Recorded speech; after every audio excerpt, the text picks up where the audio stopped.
Arthur meets the president. Listen carefully, class, said Mr. Rapon. This is a national contest, so do your best to work. I love contests, said Muffy. What do I win? The winner visits the White House in Washington, said Mr. Rapon. What do we write about? asked Arthur. The subject is how I can help make America great, said Mr. Rapon. Everyone started writing. Arthur started thinking. He thought about the time he and D.W. helped old Mrs. Tibble clean her yard. He thought about how much more they could do in the neighborhood if the whole class helped. Then he began to write. Weeks later, when Mr. Haney, the principal, was opening the mail, his hands began to shake. It's a letter from the president, he guessed. Miss Tingley, the secretary, fainted. Prunella, who was in the office with a stomach ache, suddenly got better. Open it, she shouted.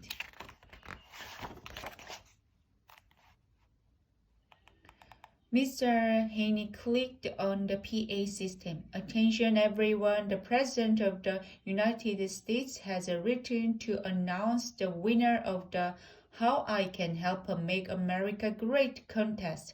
And the winner is our very own Arthur.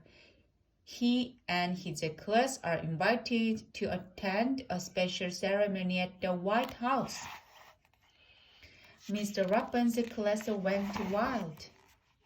Congratulations, Arthur, said Mr. Rapon. You'll have to work hard to memorize your paper so you can recite it to the president next Wednesday. Memorize, recite, asked Arthur. Of course, said Mr. Rapon. We'll all be there cheering you on.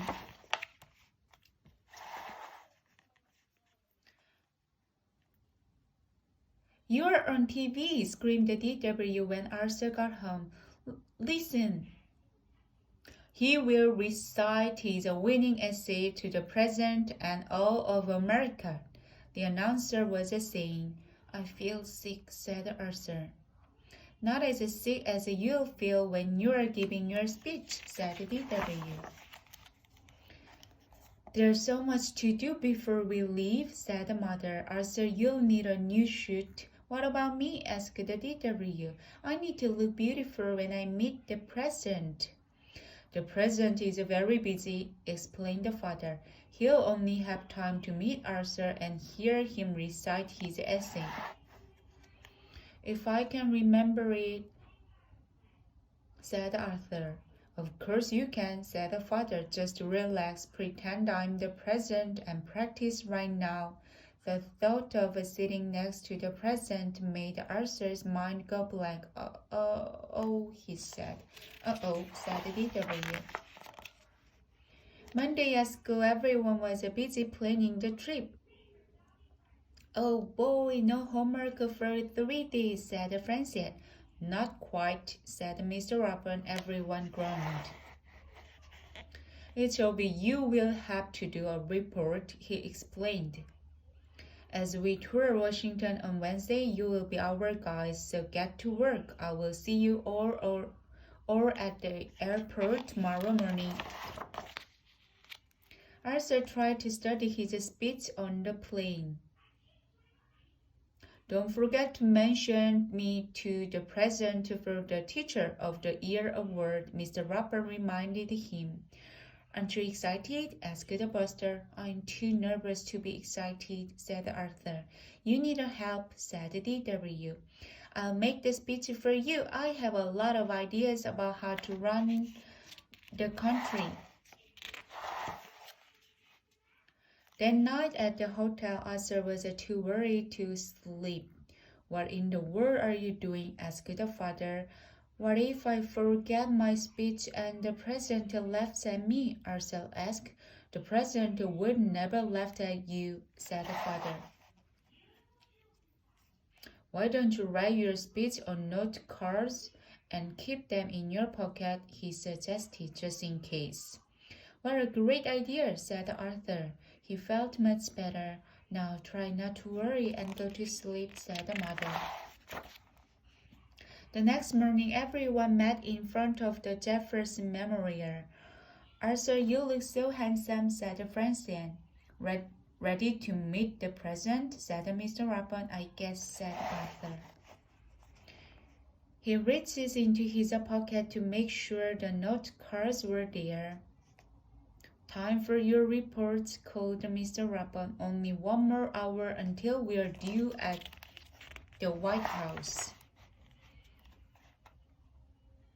Our first stop is the Washington Monument, the tallest building in Washington, explained Francine. 898 steps to the top. Everyone ready? Are you kidding? Said D.W. I'm taking the elevator. This is the Capitol where Congress makes the nation's law, said Sue Arlen. I think we all know how important it is to obey the law, said Mr. Rapon. The National Museum of National History has a great mummy, said Buster. Follow me. No thanks, said Muffy. I will meet you at the gift shop. The last stop was the White House. It's so big, said Arthur. Not as big as Muffy's house, said D.W. The White House has 132 rooms, said the brain. Every president except George Washington has lived here. It has a barbershop, clinic, indoor pool, theater, gym, and its own library. And the president's office has a fancy gold curtains just like the ones in our living room, said Muffy. Excuse me, said the president's secretary. The president is arriving. Please follow me to the Rose Garden. Arthur gulped. It was almost time. He took out his note cards. Suddenly, a strong wind blew through the garden. Here comes the president, squealed Muffy. My speech, gasped Arthur. Relax, said Mr. Rapon. You'll be fine. D.W. wasn't so sure she had a plan. Arthur had never seen so many important-looking people. Good afternoon, Mr. President, he began. When I think about what I can do to make America great, Arthur began to feel very warm. His knees began to shake. His mind went blank. This is the worst day of my life, he thought. Suddenly, Buster giggled, soon everyone else joining. Even the president was laughing. Arthur turned bright red, and when Arthur saw what they were laughing at, he laughed too. Now Arthur felt much better. He recited his whole speech without forgetting a single word. And in conclusion, he said, we can all help make America great by helping others. Good, said D.W. Then help me down. The end.